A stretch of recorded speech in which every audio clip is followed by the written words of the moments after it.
नीरज जी के सामने और रावत जी के सामने हम लोग बहुत कम ही जानते हैं। और मैंने पहले भी कहा है कि अगर हम लोग इस देश को जानना चाहते हैं, लोगों ने भी कहा है, हमने वहाँ से पढ़ा है तो स्वामी जी को जाना। और बहुत लिखे, वो आज भी सही है, 100 साल पहले भी सही थे और 1000 साल बाद भी सही रहे। स्वामी विवेकानंद अमर है। स्वामी विवेकानंद अमर है। स्वामी विवेकानंद अमर है। स्वामी विवेकानंद अमर है। स्वामी विवेकानंद अमर है। आप नाटक का नाम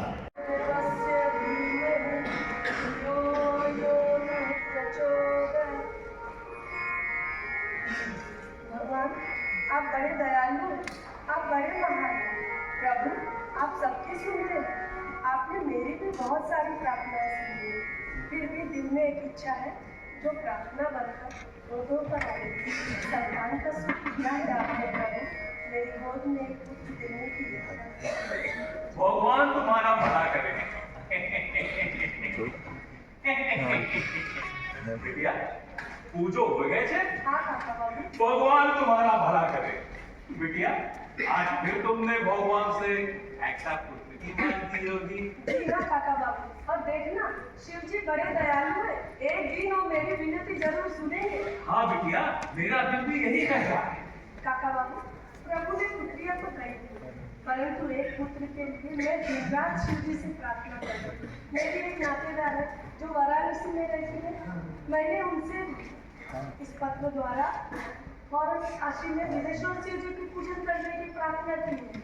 भगवान तुम्हारा भला करे। बिटिया ये तो बहुत अच्छी बात है। काका आप इसे आशीर्वाद दें। अवश्य बिटिया, अवश्य। काका बाबू।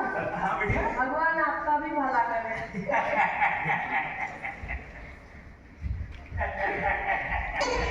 चिंता मत किया करो माँ, तुम्हारा बेटा बालक नहीं रहा, बड़ा हो गया है। ओ चिंता कैसे ना करूं? हाँ, बालक चाहे कितना भी बड़ा हो जाए, पर वो माँ के लिए हमेशा बच्चा ही होता है। चिंता मत किया। आज कॉलेज में मित्रों के साथ एक संगीत सभा हुई, बस इसीलिए देर हो गई। चिंता देर से घर आने की नहीं होगी। मुझे लगता है ना तू कुछ परेशान सा रहता है। ऐसी तो कोई बात नहीं है। ऐसी बात क्यों नहीं है? देख मेरी तरफ, क्या मैं तुझे जानती हूँ? माँ सचमुच ऐसी कोई बात नहीं। अच्छा छोड़, मैंने ना तेरी ब्याह का सोचा है। माँ इस बारे में मेरा मत क्या है, आप पहले से जानती। हाँ जानती हूँ। विवाह के इतने सारे प्रस्ताव आए, परंतु तेरी नाक के आगे सारे विफल रहे। बेटा मेरी बस एक अंतिम इच्छा है, मैं तुझे ब्याह के मंडप में देखूं, घर में एक चांद सी बहू आए और छोटे छोटे बच्चों की किलकारियां बजे। माँ माँ माँ मैं आपकी भावनाओं को समझता हूँ, परंतु मेरे हृदय में मानव जीवन के लिए एक बड़ा ऊंचा मानदंड स्थित, जो हर कदम मेरे जीवन की गति को नियमन करता रहता है। मैं अभी अपने आप को विवाह के बंधन में नहीं बांध सकता। मुझे क्षमा करूँगा, मुझे मजबूर ना कर। ये तो आप मेरी माँ, आपकी आज्ञा का पालन करना मेरा धर्म, परंतु जिसे मन ना चाहे ऐसे धर्म को धागे में बांधना भी तो उचित नहीं। नौरेन बेटा है काका बाबू। खाबा लेनी थी।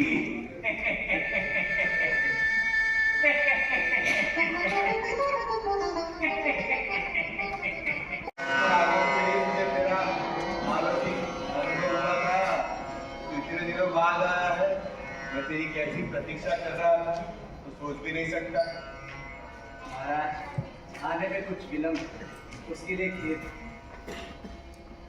सांसारिक मनुष्यों की व्यर्थ के प्रसंग सुनते सुनते मेरे कान जले जाते हैं। मन की बात किसी से ना कह सकने के कारण मेरा पेट खुलता जा रहा है।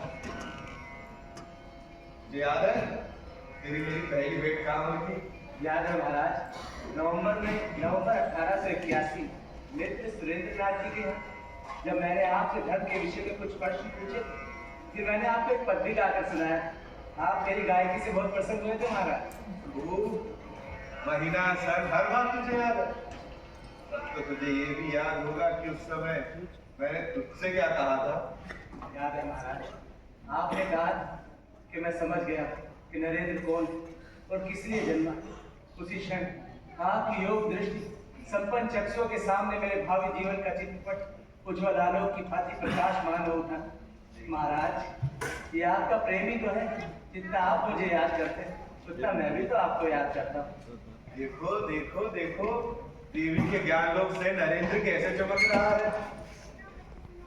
हाँ, मेरे पास कुछ भक्त ऐसे हैं जो 10 पंखुड़ी वाले कमर है, कुछ भक्त ऐसे हैं जो 100 पंखुड़ी वाले कमर है।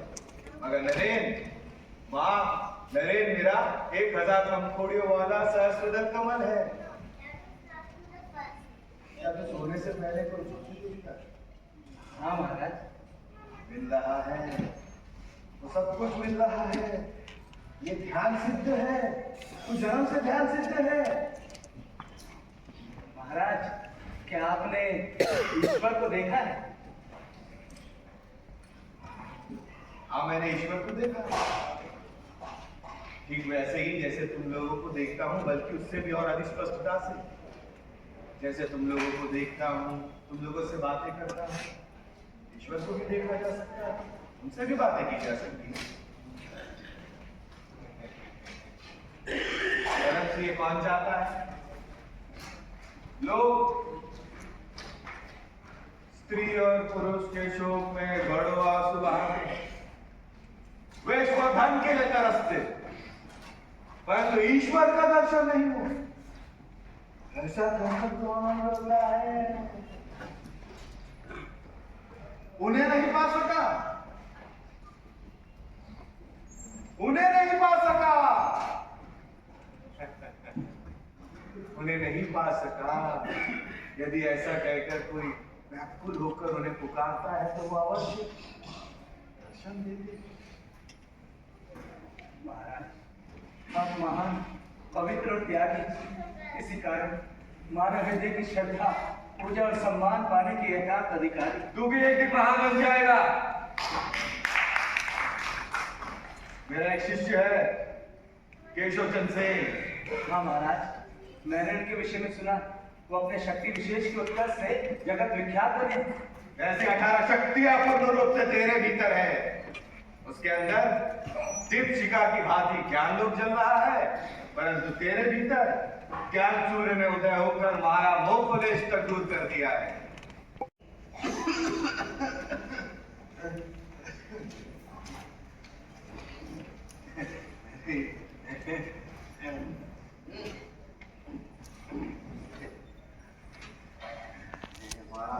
महाराज, ऐसे घबराते नहीं हैं। देखो, मैं इन सबको तुम्हारे हाथों में सौंपे जाता हूँ, क्योंकि तुम सबसे शक्तिशाली और बुद्धिमान है। तुम्हें इनका ख्याल करना होगा ताकि ये पुनः घर नहीं लौटकर साधना भजन में खूब मन लगा सके। हाँ, इसकी व्यवस्था करना।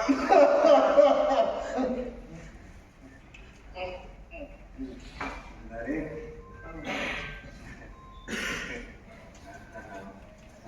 अपना हाथ मुझे दो नरेंद्र। मैं अपनी सारी विभूतियां तुम्हारे सुपुर्द करना चाहता हूँ। ये माँ काली का आदेश है।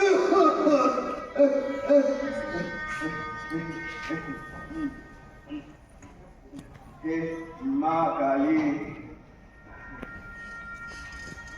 हे माँ काली, हे माँ का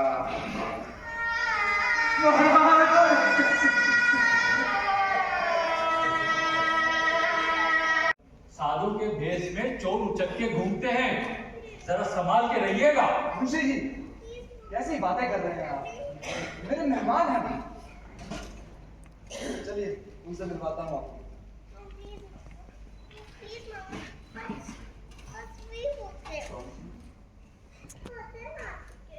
स्वामी जी,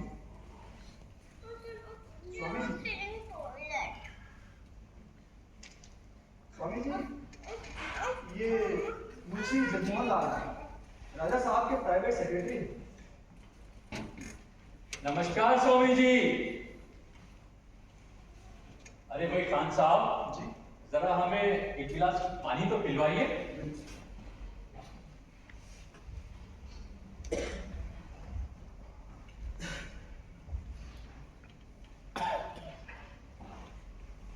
भाई स्वामी जी, आप एक हिंदू हैं और एक मुसलमान के घर में रह रहे हैं, तब तो आपका भोजन भी उनको छू ही जाता होगा। अब आप बताइए, ऐसे में धर्म कहाँ रहा? खामोश रहिए। ये आप क्या कहते हैं? मुझे सभी धर्म उतने ही प्रिय हैं जितना कि हिंदू धर्म। मेरे मन में सभी धर्मों के लिए एक समान श्रद्धा है। मैं एक सन्यासी, मैं आप लोगों के सारे सामाजिक विधि निषेधों से परे। मैं एक नीच जात वाले के साथ भी भोजन कर सकता हूं और मुझे इससे भगवान के प्रसन्न होने का भय नहीं, क्योंकि भगवान के द्वारा ही अनुमोदित है, और ना ही मुझे शास्त्रों का भय है, क्योंकि ये शास्त्रों के द्वारा भी अनुमोदित है। परंतु मुझे आपका और आपके समाज का भय जरूर है, क्योंकि आप लोग ना तो भगवान की परवाह करते हैं और ना ही शास्त्रों की। मैं तो देखता हूं कि विश्व प्रपंच में सर्वदा ब्रह्म प्रकाशित है। मेरी दृष्टि में ऊंच नीच कुछ नहीं। जी, पानी। मैं पानी नहीं पीऊंगा, अब मेरी प्यास बुझ चुकी है। लेकिन मैं पानी पीऊंगा, मुझे अभी प्यास लगी।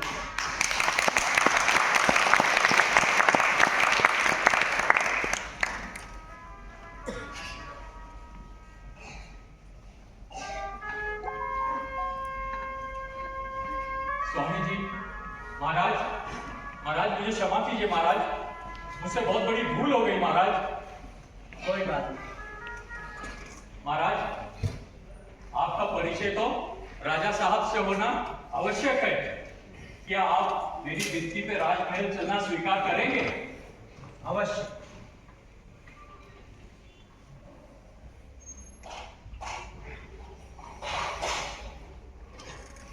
भाई खान साहब,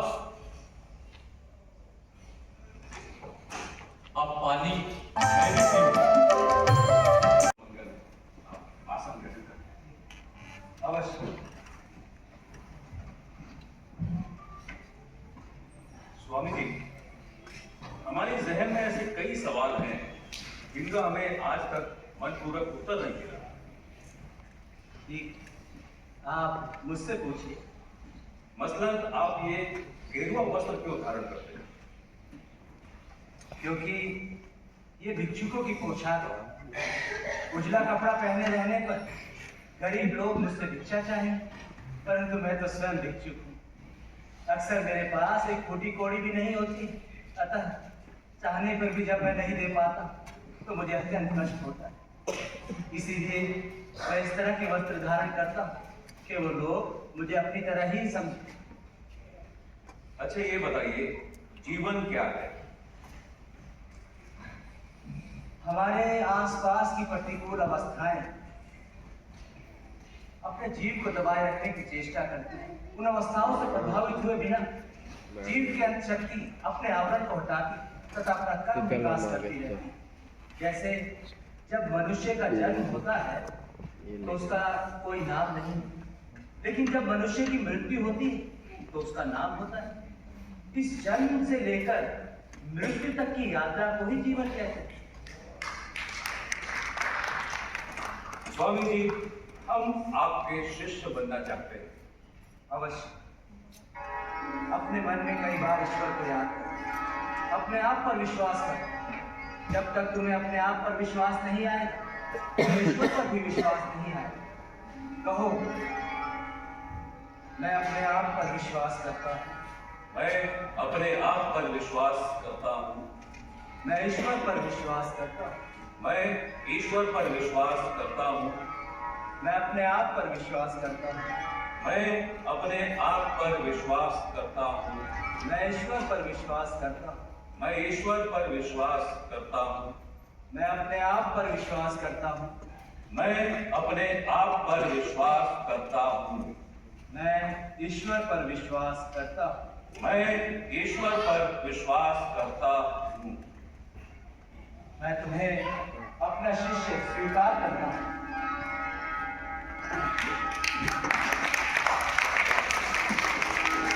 ये केतड़ी राज्य के लिए बड़े ही गर्व की बात है कि आज केतड़ी नरेश एक बड़े ही महान स्वामी के शिष्य बन गए हैं।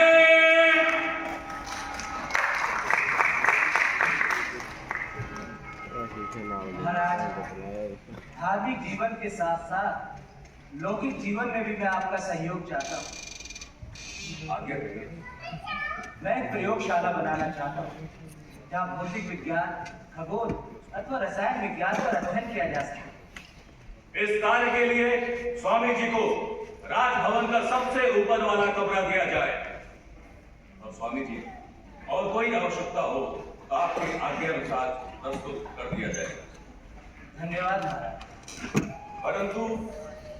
परंतु क्या? हम चाहते हैं कि जब तक आपका यह प्रयोगशाला का कार्य संपन्न ना हो जाए तब तक आप यहाँ से ना जाएं। अवश्य। और भी कुछ है? हमारा आपसे अनुरोध है कि आप आज से अपना नाम स्वामी विवेकानंद ग्रहण करें और इसे कभी न बदलें। स्वामी विवेकानंद, स्वामी विवेकानंद, स्वामी विवेकानंद। महाराज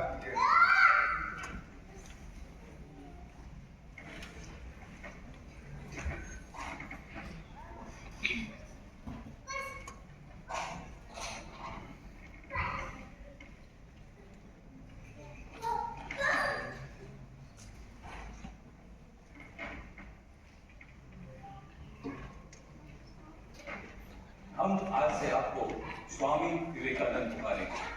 स्वामी विवेकानंद की जय हो। स्वामी विवेकानंद की जय हो। स्वामी विवेकानंद की जय हो।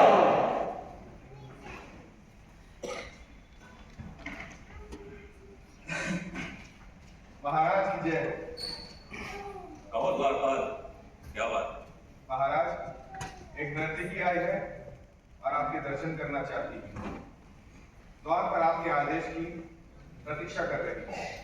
उसे यहाँ उपस्थित करो। जी महाराज।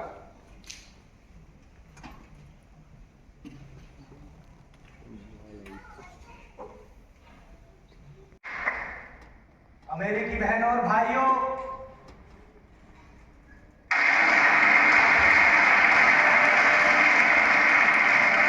आपके उत्साहपूर्ण और जोरदार स्वागत से मेरा हृदय आभार हर्ष से भर गया है। मैं आपको दुनिया के सबसे पौराणिक वृक्षों की तरफ से धन्यवाद देता हूँ।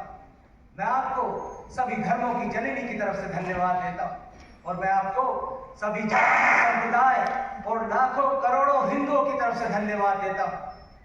मेरा धन्यवाद उन वक्ताओं को भी जिन्होंने इस मंच पर यह कहा कि इस दुनिया में सहनशीलता का विचार सुदूर पूर्व के देशों से फैला है। मुझे गर्व है कि मैं एक ऐसे धर्म से हूँ जिससे इस दुनिया को सहनशीलता और सार्वभौमिक स्वीकृति का पाठ पढ़ाया है। हम सिर्फ सार्वभौमिक सहनशीलता पर ही विश्वास नहीं रखते, बल्कि विश्व के सभी धर्मों को सत्य के रूप में स्वीकार करते हैं। मुझे गर्व है कि मैं एक ऐसे देश से हूँ जिसने इस दुनिया के सभी देशों के सताए गए लोगों को शरण दी। मुझे बताते हुए बड़ा ही गर्व हो रहा है कि हमने अपने हृदय में उन इजराइलियों की शुद्धतम स्मृतियों को आज तक संभाल कर रखा है, जिनके मंदिरों को रोमनों ने तोड़ तोड़कर खंडर बना दिया था, तब जाकर उन्होंने दक्षिण भारत में शरण दी। मुझे गर्व है कि मैं एक ऐसे धर्म से हूँ जिसने महान पारसी देश के अवशेषों को शरण दी और अब भी उन्हें बढ़ावा दिए जा रहा है। भाइयों, मैं आज आपको एक श्लोक की कुछ पंक्तियां सुनाना चाहूंगा जिन्हें मैंने बचपन से ही स्मरण किया और दोहराया है, जिसे आज भी करोड़ों लोगों द्वारा हर दिन दोहराया जाता है। जिस प्रकार विभिन्न धाराओं की उत्पत्ति विभिन्न प्रकार के स्रोतों से होती है, उसी प्रकार हर एक मनुष्य अपनी इच्छा के अनुरूप अलग अलग मार्ग चुनता है। वो देखने ही भले सीधे या टेढ़े मेढ़े, पर सभी भगवान तक जाते हैं। वर्तमान सम्मेलन आज तक की सभी सभाओं में सबसे पवित्र है, जो कि स्वयं गीता में बताए गए सिद्धांत का प्रमाण है। जो भी मुझ तक पहुंचता है भले ही किसी भी रूप में मैं भी उस तक पहुंचता हूं। सभी मनुष्य विभिन्न विभिन्न मार्गों पर अपने अपने संघर्ष में लगे हैं, जिनका अंत मुझ में है। सांप्रदायिकता, कट्टरता और इनके भयानक वंशज हठधर्मिता ने एक लंबे समय से पृथ्वी को अपने शिकंजे में जकड़ रखा है। इन्होंने ही पृथ्वी पर इतनी हिंसा फैलाई है, न जाने कितनी बार हमारी ये धरती खून से लाल हुई, न जाने कितनी सभ्यताओं का विनाश हुआ और न जाने कितने ही देश नष्ट हुए।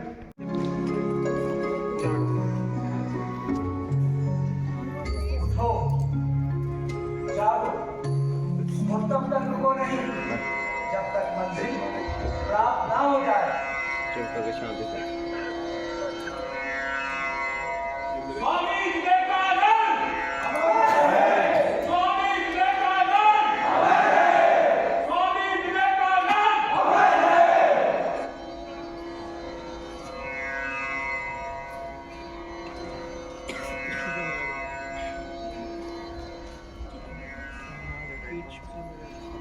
शांति शांति शांति। तुमने बहुत बहादुरी का काम किया, शाबाश। झिझकने वाले पीछे रह जाएंगे, तो तुम सब कूद कर सबके आगे पहुंच जाओ। जो लोग अपने उद्धार में लगे, वो ना तो अपना उद्धार कर सकेंगे और ना ही दूसरों। ऐसा शोर, ऐसा गुल मचाओ कि उसकी आवाज दुनिया के कोने कोने तक पहुंच जाए। ये सके तुम रो क्यों रहे हो? मैं आत्महत्या करना चाहता हूँ।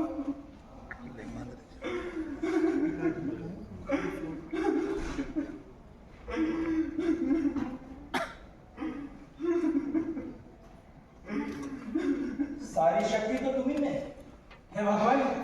अपने ईश्वर में स्वरूप को विकसित करो। तीनों लोग तुम्हारे ही पैरों के नीचे। जड़ की कोई शक्ति नहीं, प्रबल शक्ति आत्मा की। अपने मन का विकास करो, उस पर संयम रखो। उसके बाद जहाँ इच्छा हो इसका प्रयोग करो।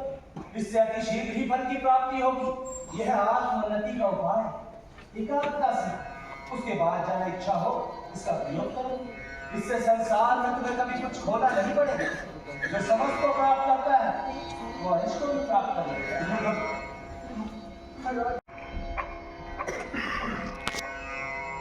स्वामी जी समाधि में है, उनके कान में गुरुदेव का नाम पुकारो। हो सकता है कि उनकी समाधि भंग हो जाए।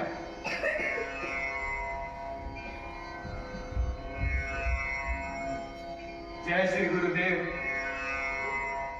जय श्री रामकृष्ण महाराज, जय श्री गुरुदेव,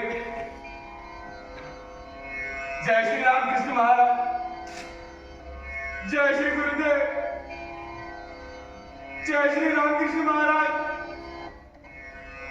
ठाकुर जी जो कहा करते थे वो सत्य हो गया। वो क्या?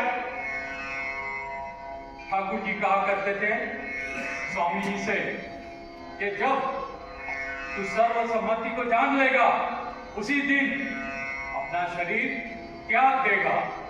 और आज वही हुआ।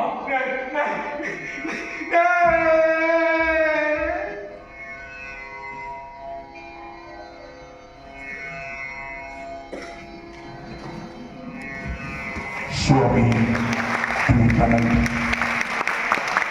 वो शब्द थे जिसमें धर्म, राजनीति, राष्ट्रीयता और अंतरराष्ट्रीयता तथा उपनिषद और विज्ञान सब सम्मिलित होते थे। भारत के नवनिर्माण के लिए भारतवासी स्वामी विवेकानंद के इस मंत्र को हमेशा याद रखेंगे। उठो, जागो और तब तक विश्राम मत करो जब तक लक्ष्य की